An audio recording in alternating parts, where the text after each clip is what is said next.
দেশব্যাপী mobile internet পুনরায় চালু করতে রবিবার সব মোবাইল অপারেটরের সঙ্গে বৈঠকে বসবেন তথ্য প্রতিমন্ত্রী জোনায়েদ আহমেদ পলক।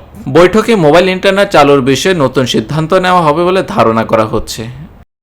শনিবার রাজধানীর আগারগাঁওয়ের ডাক ভবনে সজীব ওয়াজেদ জয়ের ৫৪তম জন্মদিন উপলক্ষে সারা দেশে ১ লাখ গাছের চারা রোপণ কর্মসূচি শান্তির জন্য বৃক্ষ ট্রি ফর পিস উদ্বোধনী অনুষ্ঠানে প্রধান অতিথির বক্তব্যে এই কথা জানান তিনি।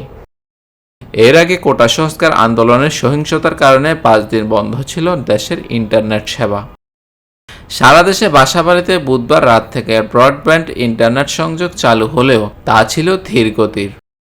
তবে গুজব প্রতিরোধে সামাজিক যোগাযোগ মাধ্যম ফেসবুক ও টিকটক এখনও বন্ধ আছে। ৫ দিন পরে অগ্রাধিকার ভিত্তিতে কূটনীতিক পাড়া, ব্যাংক ও আর্থিক প্রতিষ্ঠান, বিদ্যুৎ, ফ্রিল্যান্সিং ও প্রযুক্তি এবং রপ্তানিমুখী খাত ওয়াইফাই সেবা পায়।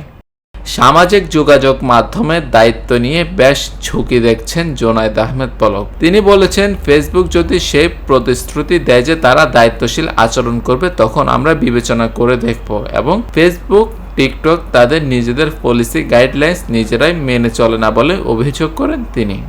Desk report, TVC news.